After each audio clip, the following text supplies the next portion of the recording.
آدمی برائی کو اچھائی اور بدعت کو سنت سمجھ کے کرتا جاتا ہے، اس کو پتہ ہی نہیں. جیسا کہ قرآن میں اللہ نے فرمایا یحسبون انہم یحسنون صنعا، وہ سمجھ رہے ہیں کہ ہم بہت اچھا کام کر رہے ہیں. افمن زین لہ سوء عملہ فرآہ حسنا، جس کو اس کا برا عمل مزین کر کے اچھا دکھایا گیا وہ اس کو اچھا دیکھ رہا ہے. ایسے کتنے ہیں ہم لوگ جو ہے غلط کو صحیح سمجھ رہے ہیں. اس کے بارے امام سفیان ثوری رحمۃ اللہ علیہ فرماتے ہیں ابلیس کو بدعت گناہ سے زیادہ پسند ہے. ذرا غور سے سنیں بات. ابلیس کون ہے؟ شیطانوں کا سردار. اس کو بدعت گناہ سے زیادہ پسند ہے. گناہ بھی گناہ، بدعت بھی بدعت. نا اب پھر ہر گناہ بدعت ہے؟ ہاں جلدی بولیے، ٹائم ختم، آپ بھی ختم. بدعت کیا ہر گناہ بدعت ہے؟ نہیں، ہر بدعت گناہ ہے. ہر بدعت گناہ تو ہے، ہر گناہ بدعت نہیں ہے. کیونکہ بدعت ہونے کے لیے، چلیے بات آگے فائدے کی بتا دو، بدعت ہونے کے لیے 3 چیزیں ضروری ہیں.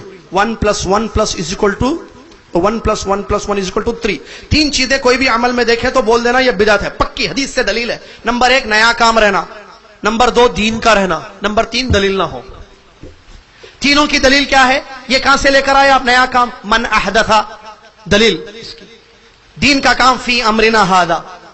تیسری دلیل نہ ہو ما لیس منہ.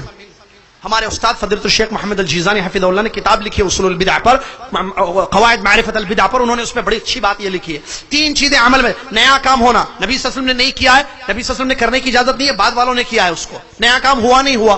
اچھا یہ مائک نیا کام ہے نہیں ہے، بعض لوگ بولتے ہیں اچھا بدعت بول کے بہت تقریر کیے. مائک پکڑ کے تقریر کرنا بدعت نہیں ہے. جیسا وہ کراچی کے بعض لڑکے بس میں جب تقریر کرنے گئے تھے ایئرپورٹ پہ ہم، تو ان لوگوں نے کہا اچھا اب بدعت بول رہے ہیں، احرام کی بدعت، حج کی بدعت. بس میں مکہ جانا بھی تو بدعت ہے، رسول صلی اللہ علیہ وسلم اونٹ پر گئے تھے. اب بولو ارے ہو علم نہیں، تفقہ نہیں، ہو نہیں سمجھ میں نہیں سمجھ. 3 چیزیں دیکھ لو آسان. یہ ایک چھوٹا سا گفٹ کس کے لیے؟ بھیونڈی والوں کے لیے. 3 چیزیں چیک کرنا. نیا کام ہونا، ایک نیا کام، گھڑی پہننا نیا کام ہے یا نہیں ہے؟ اب گھڑی بدعت ہے یا نہیں ہے؟ ٹھیک ہے 3 چیزیں دیکھیں گے. نمبر 2 دین کا ہونا، گھڑی پہننا دین کا کام نہیں، دنیا کا کام.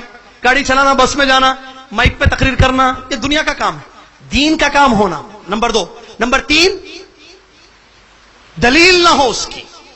نیا کام ہو یعنی نبی صلی اللہ علیہ وسلم نے نہیں کیا ہو، نہ کرنے کا حکم دیا ہو، بعد والوں نے کیا ہے. نمبر 2 دین کا ہونا، دنیا کا کام نہیں ہونا. سمجھ میں آ رہا؟ جیسے تعبیر نقل کا واقعہ ہے کھجوروں کو جو کرتے تھے. نمبر 3 کوئی دلیل نہ ہو. عمر ابن خطاب رضی اللہ عنہ نے جماعت کے ساتھ جو ہے پورے مہینے تراویح کی نماز شروع کرائی. یہ نیا کام تھا یا پرانا کام؟ نیا کام تھا. نبی صلی اللہ علیہ وسلم نے کیا پورا مہینہ تراویح کی نماز جماعت سے پڑھی؟ نہیں. تو یہ نیا کام ہو گیا. نمبر 2 دین کا ہے یا نہیں ہے؟ ہاں دین کا کام ہے. نمبر 3 دلیل ہے یا نہیں ہے؟ نہیں. پڑھنے کی دلیل ہے کیونکہ نبی صلی اللہ علیہ وسلم نے 3 راتیں پڑھی ہیں، ختم. بدعت نہیں ہے. وہ لوگ بولتے ہیں نا وہ بدعت کے لیے 3 چیزیں چیک کرنا. 1 نیا کام، گھڑی پہننا نیا کام، فون استعمال کرنا نیا کام. دین کا ہے نہیں ہے تو ختم، بدعت سے نکل گیا. بدعت ہونے کے لیے 3 چیزیں ہونا، نیا کام ہونا، دین کا ہونا، دلیل نہیں ہونا. سمجھ میں آ رہا؟ نیا کام، دین کا، دلیل نہیں ہونا. یہ 3 بھی، نیا بھی ہے، دین کا بھی ہے. مثال دینے کی ضرورت نہیں ہے، آپ بہت ساری مثالیں جانتے ہیں. ایک آدمی خاص طور سے نماز کے بعد کوئی خاص ذکر کر رہا ہے نیا، جیسے ان لوگوں نے کیا تھا نا، ارے وہ لا الہ الا اللہ، وہ ختم ہوگا مسئلہ، وہ پورے باتوں میں ذہن سے نکل گیا. وہ جو عراق میں پڑھے نا سبحوا میاں کبروا میاں، آگے بعد اللہ تیرا شکر الحمدللہ یاد دلا دیا اللہ نے. تو اس ایک آدمی نے سب کو جو پڑھوایا تھا کہا سبحان اللہ پڑھو 100 مرتبہ، سبحان اللہ پڑھو 100 مرتبہ. دین کا کام ہے یا نہیں ہے؟ ہے. نیا کام ہے. ایسا اجتماعی ذکر ہوا نبی اسلام کے دور میں؟ نہیں. دین کا کام ہے. کوئی دلیل ہے اس کی؟ نہیں ہے. اسی لیے صحابی رسول نے منع کر دیا جب ان کو جا کر بتایا گیا کہ آؤ دیکھو عراق کی ایک مسجد میں بیٹھ کر لوگ سبحان اللہ، اللہ اکبر یا لا الہ الا اللہ 100 مرتبہ پڑھ رہے ہیں، ایک نیا کام ہو رہا ہے. وہ فوراً دوڑتے ہوئے آئے. صحابی آ کر کہتے ہیں کیا کر رہے ہو یہ تم لوگ؟ یہ سبحان اللہ پڑھوا رہے ہو، سارے لوگ سبحان اللہ، اللہ اکبر، لا الہ الا اللہ 100 مرتبہ پڑھ رہے، کیا کر رہے؟ کہا بھائی نہیں، ہم ذکر کر رہے ہیں.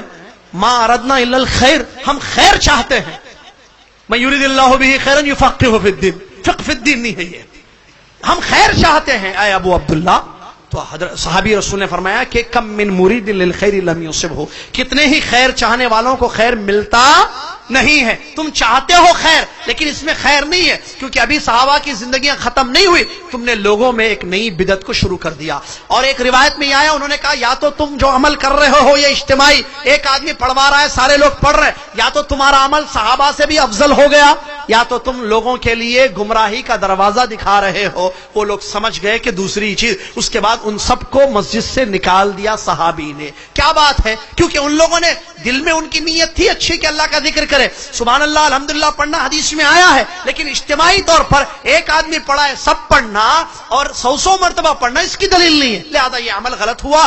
تو سفیان ثوری رحمۃ اللہ علیہ کی میں بات، یا سفیان بن عیینہ رحمۃ اللہ علیہ کی بات میں بتا رہا تھا اور ختم کر رہا ہوں اس بات پہ کہ البدعۃ احب الى ابلیس من المعصیہ فان البدعۃ قد یتاب منها فان المعصیۃ قد یتاب منها وان البدعۃ لا یتاب منها. بدعت کا کام گناہ سے زیادہ ابلیس کے نزدیک محبوب ہے، اس لیے کہ گناہوں سے توبہ تو ہو سکتی ہے، بدعت سے توبہ نہیں ہوتی ہے. اسی لیے لوگوں کو بدعت میں ڈالنا ابلیس کو زیادہ پسند ہے. کیوں بدعت سے توبہ کیوں نہیں ہوتی، گناہ سے توبہ کیوں ہوتی؟ گناہ کرنے والے کو معلوم ہے کہ میں گناہ کر رہا ہوں، اللہ کا ڈر آئے گا، کسی کی نصیحت ہوگی، تقریر سنے گا، کوئی پروگرام چھوڑ دے گا گناہ کو. جیسے سگریٹ پینا، شراب پینا وغیرہ سب گناہ ہے نا، یہ سب آدمی کے دل میں ڈر آئے گا، چھوڑ دے گا. اس کو پتا ہے یہ غلط کام کر رہا ہے. لیکن بدعت کا کام کرنے والا اس کو سنت سمجھ کے کرتا ہے، بدعت سمجھ کے نہیں کرتا. کیوں؟ کیونکہ دین نہیں سمجھا، اس لیے سمجھ کی غلطی ہو گئی. دنیا سمجھ گیا، دین نہیں سمجھ. دین سمجھتا تو سنت اور بدعت میں فرق معلوم ہوتا. لہٰذا ابلیس چاہتا ہے کہ لوگوں میں بدعت کو پھیلا دے تاکہ لوگ جو ہے بدعت کا شکار ہو جائے. خلاصہ کلام کیا ہے؟ دین کو سیکھنا سمجھنا ضروری ہے، علماء سے سیکھنا، کتابوں سے نہیں، نیٹ سے نہیں، تقریروں سے نہیں، صرف علماء کی صحبت میں رہ کر ان سے دین کی بنیادی چیزوں کو جو روزمرہ کی جانے والے ہماری عبادات ہیں، جیسا کہ اسلام کے ارکان، ایمان کے ارکان وغیرہ، اس کو سمجھنا بہت ضروری ہے.